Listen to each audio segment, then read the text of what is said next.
Another thing we hear out there a lot is the seller is not willing to pay me my full commission. What are some tactics that they can use to get the commission that they're looking for? Well, I think first they have to believe they're entitled to the commission. And I think some brokers think they're overcharging and they're not worth what they're charging. And it comes across in the way they present themselves.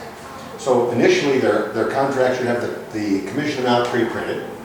They should not start with commission. Remember, negotiations is a trade.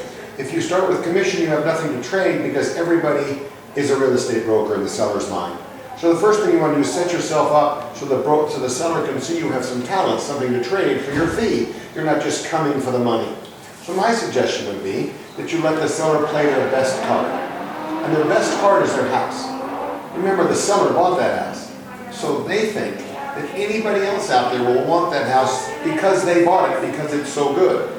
So the first thing we do is we ask the seller to show us their home and tell us about it. And while they do that, we don't badmouth it and put it down. We don't say things like, boy, this has a horrible view, or the railroad runs behind it. We listen to the things they like about the house. And then we sit down and talk about the marketing skills that we have without putting down the other agents, because they picked those agents. Right.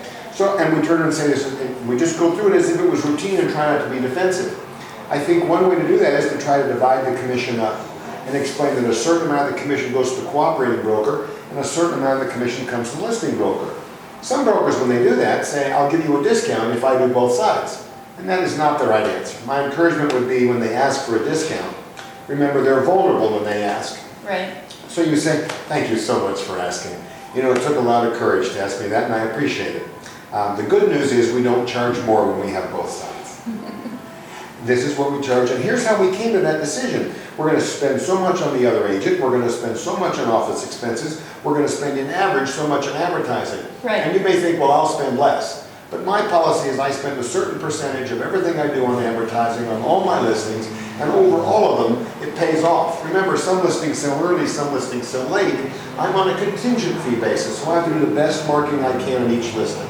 And I've determined if I charge this number, by the time I pay these expenses, I'll net about this, and that's how I feed my family.